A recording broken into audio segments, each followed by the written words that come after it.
नमस्कार दोस्तों, स्वागत है आपका हमारे इस यूपीएससी प्रीलिम्स ईयर जो पेपर सीरीज़ के अंदर है। ये हमारा 2022 का पेपर है जो कि सी सेट का पेपर है, ठीक है, जो कि जीएस पेपर नंबर 2 होता है, उसको हम डिस्कस करेंगे।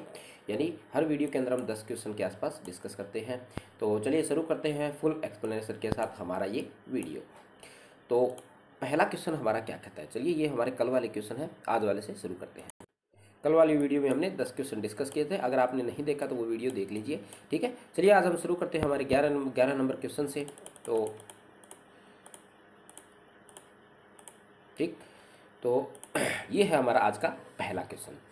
पहला कहता है, जूट गांठने यानी जो जूते गांठने तक के जैसे साधारण काम के लिए भी हम सोचते हैं भी कोई भी विषय प्रशिक्षित प्राप्त व्यक्ति ही हमारे काम को कर सकेगा, ठीक है। तो इसमें कहा गया भी जो हम जैसे भी हल्का हल्का सा काम है उसके लिए हम ये सोचते हैं भी हमें ज़्यादा जो ज्ञानी आदमी है वो अगर मिले, जो जिसके पास ज़्यादा अनुभव हो, उस प्रकार से हम क्या कहते हैं देखते हैं। लेकिन जब राजनीति की बात आती है, क्या कहते हैं भी, लेकिन जो राजनीति में हम मान लेते हैं कि हर कोई व्यक्ति या हर कोई जो मत ले प्राप्त करना चाहता है वह शासन करना भी जानता है, यानी कहीं न कहीं लोगों को भुलाना फुसलाना भी जानता है, वह कहीं न कहीं शासन भी चला सकता है। कहते हैं भी जो बीमार पड़े हुए व्यक्ति के लिए प्रशिक्षित हम चिकित्सा यानी किसी प्रकार के जो हम फुल हाई ट्रेनिंग जो हमारे डॉक्टर होते हैं उसकी आवश्यकता होती है। उसके पास डिग्री होती है, किसी खास तरह की तैयारी करता है, उसके खास तरह की उसके पास टेक्नोलॉजी होती है और उसकी जो क्षमता की गारंटी होती है। हमारी तलाश में यह नहीं है कि कोई चिकित्सा हमारे लिए कोई सुंदर होना चाहिए या अच्छा होना चाहिए या फिर वह कहीं न कहीं वो यानी एक प्रकार से अच्छा वक्ता होना चाहिए, ऐसी बात नहीं है। मगर जब हम राज्य की जब बात आती है तो तब उस टाइम हम क्या देखते हैं भी जो हमारा जो जबकि पूरा राज्य हमारा बीमार है, यानी पूरे राज्य के अंदर इस प्रकार के, तो हमें तलाश नहीं होनी चाहिए कि हम एक बुद्धिमान और सबसे उत्तम व्यक्ति को ही सेवा परमार कर दें, ठीक है। तो ये हमारी कहीं की जिम्मेवारी भी बनती है भी जो हम क्या करें भी इस प्रकार के व्यक्तियों का चुनाव करें जो कहीं के क्या हो, बुद्धिमान हो, और साथ ही साथ कहीं करें उनकी जो शक्ति हो, उत्तम शक्ति हो, और उनकी जो विवेकशीलता के आधार पर अपने निर्णय को ले पाए, ठीक। तो क्वेश्चन क्या कहता है भी निम्नलिखित में से कौन सा परिच्छेद के आधार पर पूछा गया, ठीक है ना। परिच्छेद में लेखक का सर्वोत्तम प्रतिबिंबित करता है। अब प्रतिबिंब करता है, प्रतिबिंब का मतलब क्या होता है कि कोई चीज़ का हमें यानी एग्जैक्ट वो चीज़ नहीं दी होगी मगर उसकी ओर हमारा इशारा कर रहा है। किस चीज़ की ओर इशारा करता है? प्रतिबिंब यही तो होता है। अब आईने में जब आप अपनी शक्ल देखते हो तो आईने में जो कोई चीज़ दिखाई देती है वो रियल थोड़ी होती है, वो आपकी शक्ल का एक नकल होती है, ठीक है, उसी का एक प्रतिरूप होती है, ठीक। तो कहता है पहले कहता है भी हम मान लेते हैं कि गणतंत्र में कोई राजनीतिक, तो गणतंत्र की तो पूरे परिच्छेद के अंदर कोई बात भी नहीं हुई है, ठीक है, भी किस प्रकार के वे राजनीतिक है ऐसा कुछ तो बात नहीं है। अगला कहता है राजनीतिज्ञों को प्रशासन में प्रशिक्षित लोगों से चुना जाना चाहिए, ठीक है। जो राजनीतिज्ञों को यानी प्रशासन में प्रशिक्षित जो लोग होते हैं लोगों में से चुना जाना चाहिए। हाँ, ये बात बिल्कुल सही हो सकती है। चलो देखते हैं कोई और भी बात सही है कि, कहते हैं हमें ऐसी पद्धति सोच कर निकालने की जरूरत है जिससे सार्वजनिक पद के अयोग्यता को दूर रखा जा सके, ठीक है। तो ये कोई ऐसी भी कोई परिच्छेद के अंदर बात नहीं हुई है, अभी जो सार्वजनिक पद है उसके अंदर जो कोई अयोग्य व्यक्ति है उसको हमें और जो कहीं यानी उस पर और ज़्यादा विस्तार से किसी की आवश्यकता है हमें उस पर विचार करने की, ऐसी भी कोई बात इसके अंदर नहीं हुई है। कहता भी चूंकि अपने जो मतदाता होते हैं जो अपने प्रशासक चुनते हैं तो उनकी योग्यता की कहते हैं भी कोई भी बात या कोई भी सेक्शन भी राज्य यानी जो राज्य होता है वो कहीं न कहीं प्रशासन करने या राजनीति में जो योग्यता पर प्रश्न नहीं उठा सकता है, ठीक है। तो ये भी कहीं न कहीं ये बात गलत नहीं है क्योंकि सॉरी सही नहीं है, क्योंकि जो प्रशासक है वो मत देते हैं मगर उसकी योग्यता पर हम प्रश्न क्यों नहीं उठा सकते हैं, ये बिल्कुल हम उठा सकते हैं। तो इसमें हमारा जो सही सटीक बैठता है वो केवल बी है, तो इसका जो राइट आंसर होता है वो केवल बी ही होता है, ठीक है। बाकी यूपीएससी की जब ऑफिशियल कट ऑफ आएगी तो उसमें भी हम देख लेंगे, बाकी इसका उत्तर बी ही है, ठीक। चलिए अगले पे, अगला कहता है भी जो हमारी गरीबी रेखा नितांत है क्या है, असंतोषजनक है। तो उम्मीद है आपको ये दिखाई दे रहा होगा, अगर नहीं दिखाई दे रहा है तो आपको ये पीपीटी में यानी जो पीडीएफ है ये मिल जाएगी आपको हमारे टेलीग्राम ग्रुप पे, फिर नहीं भी आप थोड़ी सी वीडियो की क्वालिटी हाई कर लीजिए, आपको ये दिख जाएगा। क्या क्या अभी गरीबी रेखा में निर्यात असंतोष हो जाती है जब हम ये समझ की बात आती है कि जो भारत में गरीबी का प्रसार कहाँ तक है। तो यह केवल इसलिए नहीं है कि जो इसकी जो परिभाषा बहुत ही संकीर्ण है। तो कहीं न कहीं कहा गया भी भारत में जो गरीबी रेखा है वो कहीं न कहीं असंतोष का है, और ये असंतोष है क्यों, क्योंकि हमने जो गरीबी की जो परिभाषा है उसको अच्छे से क्या नहीं किया, डिफाइन नहीं किया, कहीं न कहीं ये संकीर्ण है, ठीक। गरीब कौन है, अब ये बात, और गरीब की गणना करने की क्रिया पद्धति विवादग्रस्त है। भी हमें ये बताना भी गरीब कौन है, इसके लिए जिस प्रकार की जो प्रक्रिया का हम जो इस्तेमाल करते हैं वो कहीं ना कहीं क्या है, कॉन्ट्राडिक्शन विवादित है उस चीज़ पर, क्योंकि यानी सटीकता से हम इस चीज़ को डिफाइन नहीं कर पाते हैं, बल्कि यह अपने अंदर निहित अपेक्षाकृत अधिक मूलभूत घोषणाओं के कारण क्या कहता है भी, जो अपेक्षित के कारण, जो मूलभूत जो क्या होती है धारणाओं के कारण होती है। यह गरीबी को यानी पर्याप्त आय और अपर्याप्त क्रय शक्ति, तो ये चीज़ हमें गौर करने वाली है। क्यों जी, भी इसके पास जो गरीबी हम कहते हैं भी, जो उसकी अपर्याप्त आय होती है, उसकी जो आय होती है वो इसके यानी जो उसके जो खर्चे होते हैं उसके अनुसार नहीं होती, किसके अनुसार, उसके अपर्याप्त क्रय शक्ति होती है, यानी कोई चीज़ वह खरीदने उसको लायक नहीं होता, उसको रूप के में समझने के रूप में भी हम निर्भर करते हैं। तो हम कहते हैं भी कोई व्यक्ति है उसकी आय है, उससे वह अपनी क्रय शक्ति नहीं खरीद पाता है, तो उसी को हम गरीबी रेखा के अंदर डाल देते हैं।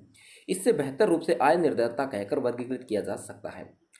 यदि गरीबी जो कहते हैं जो अंत्योदय उन चीज़ों पर वंचित है, अंत्योदय मतलब अंततः कहीं कहीं कहीं उन चीज़ों पर वंचित होना है कि जो मनुष्य की सुख स्वास्थ्य को प्रभावित करती है। तो गरीबी क्या वो चीज़ है जो कहीं के व्यक्ति के सुख स्वास्थ्य को क्या करती है, प्रभावित करती है। तो आय निर्धनता का केवल एक पहलू ही है, यह क्या है, तो ये क्या भी आय निर्धनता है उसका एक पहलू, क्योंकि सुख सुविधा होती है, सुख सुविधा हम बाद में देखते हैं, पहले हम क्या करते हैं हमारी जरूरत की चीज़ें हमारे पास है या नहीं है। ठीक, जीवन निर्धनता और जो हमारे विचार में सिर्फ वह क्या है, एक कंगाली की दशा नहीं है जिसमें व्यक्ति वास्तव में रहता है। ठीक है, तो जीवन निर्धनता को उसके अंदर भी हम ले सकते हैं भी, कहीं के जो जीवन निर्धनता होती है तो कहीं के जो सामाजिक दशाएं जो होती हैं जो वो भी कहीं के जो निर्धनता के कारण होते हैं। तो केवल ये चीज़ हमें कहना जो कंगाली की दशा ही नहीं होती है, जबकि व्यक्ति का वास्तव में जिसमें रहता है। किंतु दूसरी तरह जीवन के वैकल्पिक चुनने के लिए वास्तविक अवसर के अभाव भी होते हैं, जो सामाजिक बाधाओं और साथ ही साथ वयस्क परिस्थितियों द्वारा प्रदत्त होते हैं। इनमें आय प्रासंगिक और अपने पास कम चीज़ों को होना या फिर अन्य पहलुओं भी जिन्हें हम मानक के रूप में आर्थिक निर्धनता के रूप में देखते हैं। तो जो गरीब होते हैं वो यही देखते हैं उसकी निम्न आय होती है, जिसकी वजह से उसके पास किसी वस्तु ये इस प्रकार की वस्तु है उसके पास अभाव है, तो इस प्रकार से भी हम निर्धनता को कहीं कहीं देखते हैं। ठीक, और जो अंत्योदयात्मक जो स्वार्थ को कम करती है, अर्थात जिन चीज़ों के विकल्प चुनने से लोग क्या करते हैं, जो क्या करते हैं विविधतापूर्ण या मूल्यांकन जीवन जीते हैं, उन्हें अत्यधिक सीमित कर देने से उनकी भूमिका से संबंधित भी हो जाते हैं। तो अगर हमारे पास धन की मात्रा अधिक होती है तो हमारे पास क्या होता है, तो विविधतापूर्ण कोई चीज़ लेने की क्या होती है, यानी हम सक्षम होते हैं, जबकि जो मूल्यवान जीवन भी उसके साथ हम जी सकते हैं। मगर इसके सीमित क्या होता है, जब हमारी गरीबी होती है तो ये हमारी जो क्या होती है, हमारे लिए ये चीज़ सीमित हो जाती है। ठीक है, तो जैसे हमारे पास अगर 100 रुपये हैं तो उस 100 रुपये से हम कितनी चीज़ खरीद सकते हैं, क्या हम इस 100 रुपये से 1000 रुपये वाली चीज़ थोड़ी खरीद पाएंगे। तो ये 100 रुपये के अंदर ही हमारे जो विकल्प है उसको क्या कर देती है, सीमित कर देती है। ठीक, तो क्वेश्चन हमारा क्या पूछा गया है, सबसे पहले भारत में अपनाई गरीबी की गणना की प्रक्रिया पद्धति विवादग्रस्त है। क्यों है ये विवादग्रस्त है हमारे अंदर जो गरीबी की, तो हमने यही देखा था हमारी जो आय की जो हमने देखा था जो हमारी जो आय है और हमारी जो क्रय शक्ति है उसके अंदर जो भिन्नता पाई जाती है उसी के कारण ये चीज़ है। तो ये सीधा का सीधा ये दे रखा है भी जो गरीबी है वह अपर्याप्त आय और अपर्याप्त क्रय शक्ति के रूप में वस्तु पर आधारित होता है। तो इसका सीधा सीधा आंसर हो जाता है डी। ठीक है, इसी प्रच्छेद पर हमारे अगले हैं भी आय निर्धनता की गणना ही एकमात्र माप क्यों है। ठीक, कहता है जो आय निर्धनता जो गरीबी की गणना करने का सिर्फ एकमात्र मापन है, इसका क्या कारण है भी आय निर्धनता मापते हैं। ठीक, ये कहता है यह अन्य सभी की उपेक्षा कर यानी अन्य चीज़ों को छोड़ करके एक प्रकार के वंचन की बात करता है, यानी किसी चीज़ की उसके पास वंचन मतलब किसी चीज़ की उपलब्धता उसके पास नहीं है। ठीक, मानव जीवन के अन्य वंचनाओं का क्रय शक्ति की कमी से कुछ लेना देना नहीं है। तो क्यों लेना देना नहीं है भाई, आय निर्भरता कोई स्थायी दशा नहीं है, यह समय के साथ साथ बदलती रहती है। तो अगर आय निर्धनता एक ऐसी चीज़ होती है वो चक्रानुमा हिसाब से चलती है। जैसे आपके पास कम चीज़ है तो आप कम चीज़ कर पाएंगे, उससे आपका स्वास्थ्य भी प्रभावित होगा। तो ये कहीं ना कहीं क्या होती है, एक चक्रानुमा चीज़ होती है जो बार बार कोई इंसान जो गरीबी होता है इसी के अंदर फंसा रहता है, इससे बाहर नहीं निकलता है। तो ये बदलती रहती है, तो इसका हम नहीं कह सकते क्योंकि जब तक हाथ में पैसा नहीं आएगा तब तक हमारी निर्धनता है वो किस प्रकार से बदलेगी। ठीक, अगला कहता है जो आय निर्धनता मानवीय विकल्प को चयन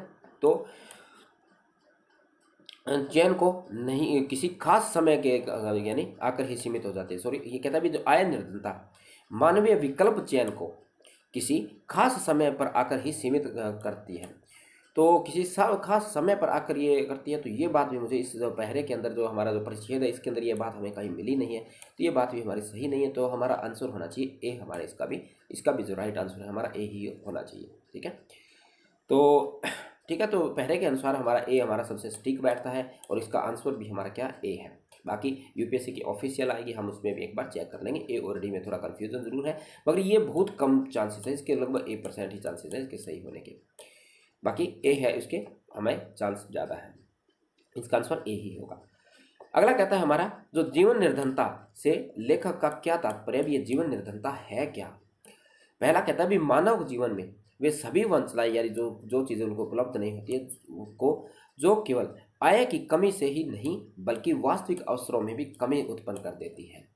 ठीक है, तो जीवन निर्धनता वही चीज़ है, ये चीज़ हमारी आई थी यानी जो वास्तविक अवसर है साथ साथ वह उसी में भी क्या करता है हमें कमी कर देता है, क्योंकि हमारे पास संसाधन क्या होते हैं बहुत ही सीमित मात्रा में होते हैं। उस सीमित मात्रा में जो वास्तविक जो हमें अवसर मिलने चाहिए वो हमें नहीं मिल पाते हैं। तो इसका जो ए है वो तो सही होता है। दूसरा और देखते हैं इसमें क्या कुछ है। ग्रामीण और शहरी क्षेत्रों में गरीबी का इसके बारे में कोई भी बात नहीं किया गया, पूरे पैरे के अंदर ग्रामीण शहरी की कोई भी बात नहीं की गई, तो हमें इसके बारे में सोचना ही नहीं है। अगला कहता है विविध व्यक्ति परिस्थितियों से छूटे हुए अवसर होते हैं। जो विधिवत जो व्यक्ति होते हैं, कानून प्रकार के जो व्यक्ति होते हैं, कानून वगैरह भी इसके अंदर किसी प्रकार की बात नहीं कही है, अभी कानून के द्वारा या विधि के द्वारा उनको संरक्षण प्रदान किया जाएगा। अगला कहता है मानव जीवन में वस्तुतः साथ ही साथ कहीं के जो अवस्तु वंचनाएं जो मनुष्य के वैकल्पिक चयन को स्थायी रूप से सीमित कर देती है। ठीक है, तो ये भी मुझे कहीं कहीं इसका जो लगा नहीं, जो कैसे भी स्थायी रूप से वंचित कर देती है, ये बात भी हमारे सही नहीं लगी थी। तो इसका भी जो राइट आंसर है वो ए ही होना चाहिए। बाकी इसके हमारे जो 4 है उसके अंदर हल्का सा कन्फ्यूजन है, बाकी मुझे लगता नहीं ये होगा। ठीक है, इसका जो भी राइट आंसर है वो होगा हमारा ए ही इसका राइट आंसर होगा। जो इसको हमने जिस प्रकार से एक्सप्लेन किया है, हमें नहीं लगता भी इस प्रकार की कोई भी चीज़ इसके अंदर बनती है, तो ये भी हमारा क्या है गलत है। तो राइट आंसर हमारा केवल ए की है। ठीक, तो नेक्स्ट क्वेश्चन, ये कौन सा क्वेश्चन, ये था हमारा 14वां क्वेश्चन था। अभी आ गया हमारा यानी 15वां क्वेश्चन हमारा, यानी स्क्रीनशॉट था वो शायद स्लाइड मिस हो गई है। चलो कोई नहीं, आज ये डिस्कस कर लेते हैं, कल हम वो डिस्कस कर लेंगे। कहता है यदि अंग्रेजी वर्णमाला के जो क्रम को क्या कर दिया जाए, उल्टा कर दिया जाए। उल्टा मतलब अभी इसको हमें Z से A तक जाना है। ठीक है, वैसे हम क्या से A से Z जाते हैं, वैसे Z से A जाते हैं। ठीक है, किया जाए और नए क्रम में आया हर वर्ण, जो नए क्रम के अंदर जो हर वर्ण आता है वो निरूपित करे।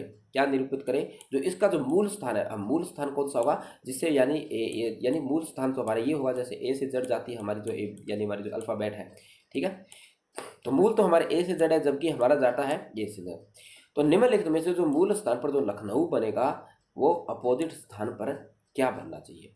ठीक है, तो इसके अंदर हमें क्या करना है, सबसे पहले तो हमारा जैसे ओ आता है तो एक पे हमें विचार करने की जरूरत नहीं है। तो ऐसे क्वेश्चन पे क्या होता है, या तो आपको ये पता होना चाहिए जो एल है वो कौन सी पोजीशन के अंदर है, ओ है वो कौन सी पोजीशन, इस प्रकार से हमें पोजीशन याद हो। या फिर क्या हो, आप जल्दी से क्या करें, आप वहाँ पर ABC लिख लें। अगर आपको याद नहीं है तो, क्योंकि अगर आप सोचेंगे तो उसमें आपका ज़्यादा टाइम वेस्ट होगा, इससे अच्छा आप क्या करें लिख ही ले तो बेहतर होगा। ठीक है, तो सबसे पहले उल्टा निकालने के हमारे जो पूरे वर्ड कितने होते हैं, हमारे 27 होते हैं। ठीक है, तो जब हम इसके जो एल की जो पोजीशन है वो 27 में से अगर हम माइनस कर देते हैं तो हमारा उसका जो अपोजिट वर्ड है वो आ जाएगा। ठीक है, तो हमारा इसके क्या हो जाएगा, जो अपोजिट शब्द है वो आ जाएगा, और उस स्थान पर कौन सा शब्द आएगा वो उसके हमें बताना है। ठीक, तो जो एल है वो हमारा कौन से स्थान पर आता है, 12वें स्थान पर आता है। ठीक है, तो हम क्या करते हैं 27 में से 12 माइनस कर देते हैं, तो हमारा कितना बचता है अंदर, 27 में से 12 माइनस करने पर हमारे पास बचता है 15 बचता ना। ठीक है, 15। उसके बाद में हमारा आता है, और 15 पर कौन सा आता है, 15 पे ओ आता है। ठीक है, अगर हम उसके हिसाब से देखें तो 15 पे कौन सा आता है, ओ आता है। चलो नेक्स्ट देखते हैं, यू देखते हैं। यू हमारा कौन से स्थान पर आता है, 21 नंबर पर आता है। ठीक है, जब हम 21 यानी 27 में से 21 माइनस करते हैं, ठीक है, तो हमारे कितना बचता है, हमारे पास ये 6 बचता है। और 6 पे कौन सा आता है, हमारे पास एफ आता है। कौन सा आता है, एफ आता है। ठीक, तो ये जी है, ये भी जी है, तो ये तो कैंसिल हो गया इसकी तरफ से। अब देखो, अगर हम कोर से करें तो हमें क्या निकालना है, जैसे एक्स यहाँ पे भी है, एक्स यहाँ पे भी है, पी यहाँ पे भी है, पी यहाँ पे भी है, एम यहाँ पे भी है, एम यहाँ पे भी है, अल यहाँ पे भी है, अल यहाँ पे भी है। तो हमें सिर्फ जो विचार करना है वो केवल और केवल अंतिम अक्षर पे विचार करना है कि वो कौन से स्थान पर आता है। हमें समय बचाने के लिए हमें देखना है जो डब्लू है वो डब्लू कौन से स्थान पर आता है भाई।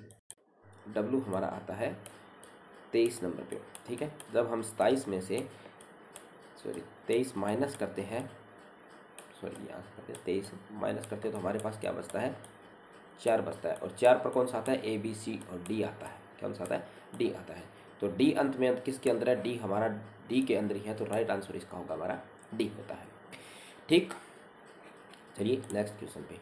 तो आज की वीडियो में हम इतना ही देखते हैं, क्योंकि हमारी जो पीपीटी वो इतने ही क्वेश्चन हम बना पाए हैं। तो कल की वीडियो में हम थोड़े ज़्यादा क्वेश्चन डिस्कस कर लेंगे। अगर आपके साथ ये वीडियो हेल्पफुल होती है तो आप चैनल को सब्सक्राइब कर सकते हैं, साथ ही साथ वीडियो को शेयर ज़रूर करें, ठीक है। आपके शेयर से हमें मोटिवेशन मिलता है, और आप लाइक करके ज़रूर जाएँ वीडियो को, क्योंकि आपका जो लाइक वो हमें काफ़ी मोटिवेशन देता है। तो प्लीज़ आप वीडियो को लाइक ज़रूर करें। चलिए मिलते हैं फिर नेक्स्ट वीडियो में।